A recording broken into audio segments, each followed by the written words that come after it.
अगर आप अभी इसी वक्त किसी ज्वालामुखी में गिर जाएं, तो क्या आप बच पाएंगे?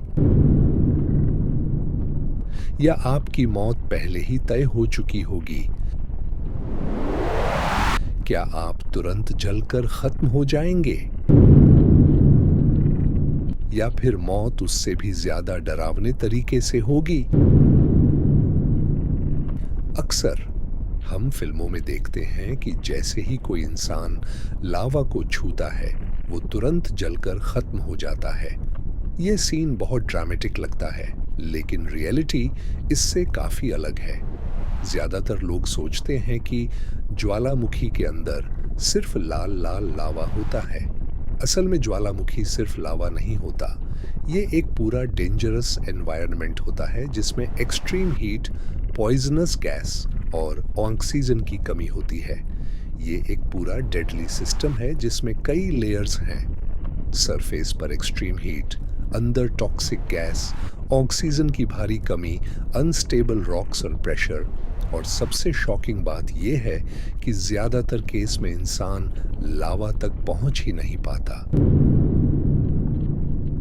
अब इमेजिन कीजिए कि कोई इंसान ज्वालामुखी के क्रेटर के बहुत पास पहुंच गया है। सबसे पहले उसे क्या महसूस होगा?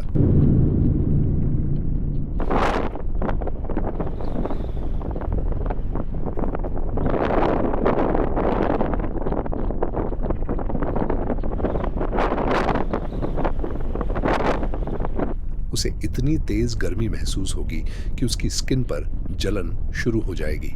उसकी आंखों में इरिटेशन होने लगती है। उसको सांस लेना मुश्किल हो जाएगा क्योंकि हवा में जहरीली गैसें जैसे sulphur dioxide, carbon dioxide, hydrogen sulphide और हाइड्रोजन हैलाइड होंगी। ये गैस धीरे नहीं बल्कि तुरंत असर दिखाना शुरू करती है और यहीं से बॉडी स्ट्रेस में चली जाती है। उसका सिर घूमने लगेगा और उसे डिजीनेस महसूस होने लगती है। ये सब इतने खतरनाक होते हैं कि इंसान वहीं पर कमजोर पड़ सकता है और आगे बढ़ना मुश्किल हो जाता है। अब मान लीजिए कि वो इंसान स्लिप कर जाता है और नीचे गिरने लगता है। यह गिरना फिल्मों जैसा स्लो मोशन या स्मूथ नहीं होता। असल में ग्रेविटी उसे तेजी से नीचे खींचती है। उसका बैलेंस पूरी तरह खत्म हो चुका है। हवा उसके आसपास तेज और गर्म है। हवा गर्म होती है, भारी होती है और आसपास का एनवायरनमेंट बहुत अनस्टेबल और खौफनाक होता है।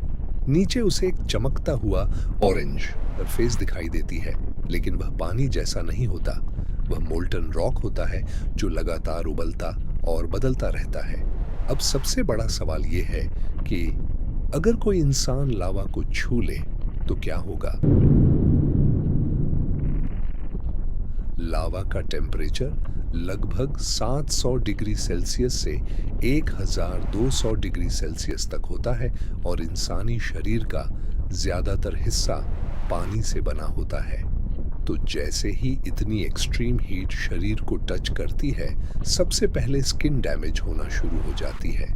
फिर टिश्यू और मसल्स बहुत तेजी से जलने लगते हैं, नर्व एंडिंग्स ओवरलोड हो जाते हैं और पेन रिस्पांस सिस्टम कोलैप्स होने लगता है। लेकिन यह बात बहुत कम लोग जानते हैं कि कई बार इंसान लावा को छूने से पहले ही मर जाता है। असल में ज्वालामुखी में मौत का सबसे बड़ा कारण लावा नहीं होता। सबसे खतरनाक चीज होती है जहरीली गैसें, जैसे सल्फर डाइऑक्साइड और कार्बन डाइऑक्साइड, जो इंसान की सांस रोक सकती है। इसके अलावा ऑक्सीजन की कमी भी बहुत बड़ा कारण है। इन कंडीशंस में इंसान कंफ्यूज्ड हो जाता है, उसका बैलेंस बिगड़ जाता है और वो अनकॉन्शियस हो सकता है। इसका मतलब ये है कि ज्यादातर केसेस में मौत इम्पैक्ट से पहले ही हो जाती है। साइंटिस्ट्स के अनुसार ज्वालामुखी का एनवायरनमेंट इतना एक्सट्रीम होता है कि ह्यूमन बॉडी इसे हैंडल नहीं कर पाती। हीट एक्सपोजर धीरे धीरे नहीं बल्कि बहुत तेजी से बॉडी सिस्टम्स को डैमेज करता है। सबसे पहले ब्रेन इफेक्ट होता है, फिर लंग्स और उसके बाद हार्ट सिस्टम फेल होने लगता है। और यह सब इतनी स्पीड से होता है कि इंसान रिएक्ट भी नहीं कर पाता। और इसी वजह से वॉल्केनो एक्सट्रीमली डेंजरस होता है। अगर काल्पनिक तौर से कोई इंसान सीधे लावा में गिर भी जाए तो भी डेथ इंस्टेंटली हॉलीवुड स्टाइल नहीं होती। असल प्रोसेस होता है, पहले हीट एक्सपोजर, फिर स्किन डिस्ट्रक्शन, फिर नर्वस सिस्टम फेलियर और अंत में ऑर्गन शटडाउन। लेकिन यह सब इतना तेजी से होता है कि सर्वाइवल प्रैक्टिकली इम्पॉसिबल हो जाता है। नेचर यहाँ पर लाउड नहीं होती, वह साइलेंट और इंस्टेंट होती है।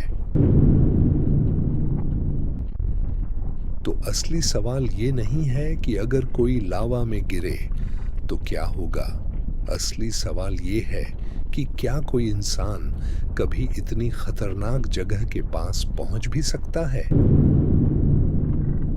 अगर आपको यह वीडियो इंटरेस्टिंग लगा हो तो कमेंट में बताइए कि अगला टॉपिक क्या होना चाहिए। स्पेस में गिरना कैसा लगता है या ब्लैक होल के अंदर क्या होता है।